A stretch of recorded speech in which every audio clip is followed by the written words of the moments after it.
Pemerintah secara aktif menjalankan belanja negara untuk memenuhi sasaran anggaran pendapatan dan belanja negara APBN, yaitu mendukung pertumbuhan ekonomi dan meningkatkan kesejahteraan rakyat. Secara konsisten, pemerintah mengalokasikan anggaran untuk berbagai program prioritas dan mengelola keuangan negara secara bijak.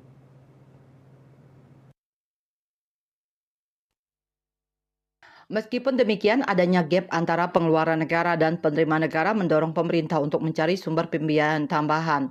Oleh sebab itu, penerbitan surat berharga negara (SBN) dan penarikan pinjaman menjadi instrumen pembiayaan yang efektif untuk menutup defisit anggaran dan menjalankan roda pembangunan.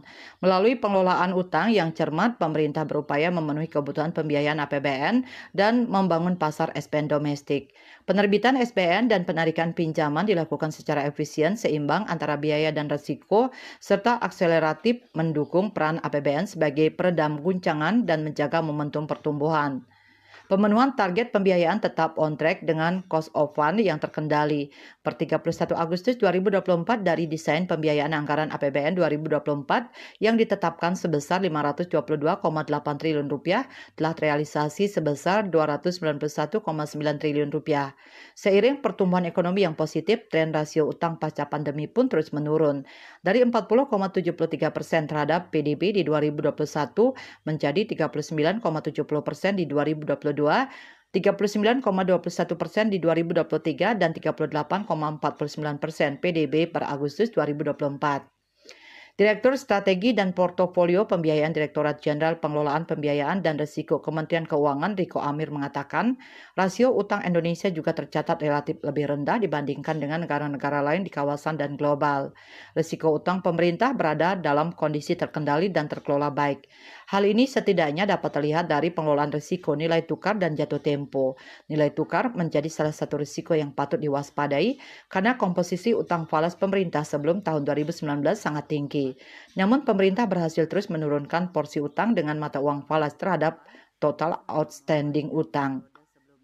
Dari 37,9% porsi utang falas di 2019 berhasil terus diturunkan menjadi hanya 27,9% per Agustus 2024. Selanjutnya dari sisi jatuh tempo, rata-rata tertimbang jatuh tempo utang. Pemerintah berkisar 7,95 tahun per Agustus 2024. Riko lanjut menjelaskan hal penting lainnya yang perlu diperhatikan ketika berutang, khususnya dalam denominasi falas adalah peringkat kredit, karena dengan kredit rating yang baik, kos atau biaya yang dikeluarkan dapat lebih efisien. Dengan kinerja pengelolaan utang yang baik, kredit rating Indonesia telah mencapai investment grade dengan outlook stabil dari berbagai lembaga peringkat internasional.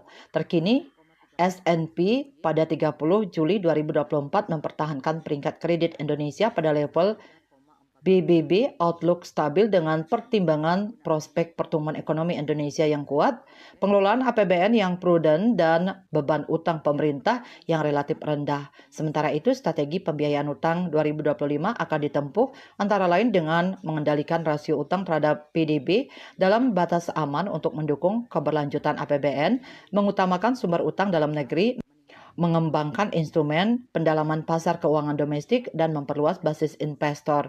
Pemerintah juga terus mengembangkan pembiayaan kreatif dan berkelanjutan, mengembangkan skema pengelolaan kewajiban utang, serta meningkatkan transparansi dan akuntabilitas pengelolaan utang. Bisnis Bali melaporkan.